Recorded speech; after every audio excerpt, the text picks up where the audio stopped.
नमस्कार, मैं सरिता श्रीवास्तव पहलवान गुरु 3 ग्रुप ऑफ कॉलेज के यूट्यूब चैनल पर आपका स्वागत करती हूँ। आज हम बात करेंगे बीएड प्रथम वर्ष के बच्चों के साथ वंचित वर्ग से। जैसा कि हमने पहले पढ़ा है कि वंचित वर्ग क्या होता है। वह वर्ग जिसमें बच्चों को कई समस्याएं आती हैं, अल्पायु से रोजी रोटी कमाने जैसी, बालिकाओं में हीन भावना की, ये सारी बातें आती हैं। तो ऐसे बच्चे क्या होते हैं, हीन भावना से ग्रसित होकर वंचित वर्ग में चले जाते हैं। अब देखा जाए तो सामाजिक एवं सांस्कृतिक रूप से जो वंचित वर्ग होता है वो कौन सा होता है। हमने वंचित वर्गों की मुख्य समस्याओं का वर्णन पहले सुना है और किया है, किंतु हम वंचितों की श्रेणी में किसको रखते हैं यह जानना आवश्यक है। भारतीय समाज में अनेक वर्गों में बटा हुआ है। समाज यह जाति, वर्ग, संस्कृति, धर्म और आर्थिक आधार पर बने हुए वर्गों में बटा हुआ है। जाति के आधार पर वर्ग पुरातन वर्ण व्यवस्था के कारण ही बने हैं। जैसा हम जानते हैं कि पहले जो वर्ण बन गए थे उसी के आधार पर बटे हुए वर्ग बन गए हैं। वर्ण व्यवस्था में शूद्रों को समाज में सबसे निम्न स्तर माना जाता है। हम उनको सबसे नीचे स्तर में रखा जाता है। ठीक है। हिंदू धर्म के ब्राह्मण क्या होते हैं, सबसे उच्च वर्ग में माने जाते हैं। इस प्रकार की संस्कृति को हमने देखा है कि क्या होता है कि इस प्रकार की संस्कृति में जब शूद्र बच्चे होते हैं उनको हीन भावना से ग्रसित होना पड़ता है, इसलिए शिक्षा लेने का उन्हें कोई अधिकार नहीं होता है। यहाँ तक कि उन्हें उन रास्तों पर चलने की भी मनाही होती है जिस स्थान पर उच्च वर्ग के लोग चलते हैं। उनकी आय बहुत कम थी और असीम दरिद्रता के कारण वे अपना जीवन बिताने में असमर्थ थे। यह व्यवस्था हजारों साल तक चलती रही। यद्यपि कुछ सुधारकों ने इसमें बदलाव लाने की चेष्टा की थी गांधी जी के समय में, तथा अन्य सुधारकों ने इसके लिए कई कार्य किए हैं। भारत का संविधान बनाया गया जो क्या था, वंचित वर्गों की ओर दिखाया गया है, विशेष काम किए गए हैं। यहाँ पर यह ध्यान देना आवश्यक है कि यह वर्ग सांस्कृतिक, सामाजिक और आर्थिक तीनों रूप से पिछड़ गया था। सांस्कृतिक रूप से वंचित इस वर्ग के लिए ना शूद्रों को क्या था, मंदिर में जाने की भी परमिशन नहीं होती थी, इसलिए यह वर्ग क्या हो जाता था, इन वर्गों के लोग हीन भावना से ग्रसित हो जाते थे। दूसरे वंचित वर्ग समूह में अनुसूचित जनजातियां आती थी। 2001 की जनगणना के समय इनकी आयु या इनकी आबादी 8.43 करोड़ थी, अथवा 8.2% देश की कुल जनसंख्या की होती थी। जनजातियां अधिकतर वंचित बस्तियों से दूर, जहां पर कोई आता जाता ना हो, ऐसे स्थान पर रखी जाती थी। इस कारण यह सामाजिक और आर्थिक रूप से पिछड़ गए थे। उन्होंने अपनी निजी संस्कृति स्थापित कर ली थी जो अधिकतर अंधविश्वासों पर केंद्रित थी। यह वर्ग की सांस्कृतिक, सामाजिक तथा आर्थिक रूप से वंचित होने के कारण इनकी क्या थी, इनकी काफी निम्न दशा हो गई थी। यद्यपि ईसाई पादरियों ने इसके उत्थान और शिक्षा के लिए महत्वपूर्ण प्रयास किए थे, किंतु उनका लक्ष्य ईसाई धर्म को फैलाना था, इसलिए क्या हुआ कि ये सफल कम हो पाए। कुछ ही कारण रहा कि ईसाई पादरियों ने योगदान किया और जनजातियों में अपनी प्रगति के लिए अनुभूतित कर दिया। अब बात करेंगे आवास के आधार पर वंचित वर्ग। ग्रामीण जनता को हम वंचित वर्ग में रख सकते हैं। इसका मुख्य कारण यह है कि हमारे ग्रामीणों को शिक्षा के अवसरों की कमी होती थी। इस कारण से हो सकता है ग्रामीण क्षेत्रों में विद्यालय की कमी होती है। जो विद्यालय हैं इनमें ना तो कक्षाएं और ना ही साज सज्जा। बहुत से विद्यालयों के ऊपर छत भी नहीं है। कक्षाएं खुले मैदानों में पेड़ों के नीचे संचालित हो रही हैं। इसका परिणाम यह होता है कि जब मौसम बहुत गर्म या सर्द होता है तो शिक्षण कार्य क्या हो जाता है, बंद हो जाता है। मानसून के समय तो विद्यालय स्थल पर पहुंचना ही कठिन हो जाता है। शिक्षकों की कमी रहती है। अनेक विद्यालयों में तो एक शिक्षक ही 4-5 कक्षाओं के लिए होता है। योग्य शिक्षक ग्रामीण विद्यालयों में सेवा करने से कतराते हैं।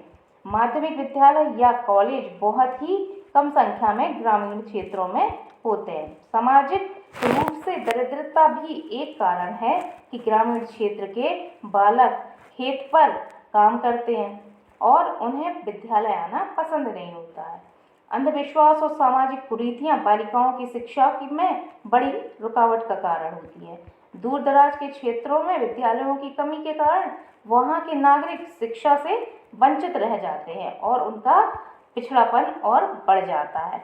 यह तो बात हुई वंचितों के लिए कि वंचित वर्ग कौन से होते हैं। अब बात करते हैं कि वंचितों के लिए प्रावधान और साधन क्या हैं, यानी सरकार ने ऐसे वंचित बच्चों के लिए कौन कौन सी सुविधाएं दी हैं।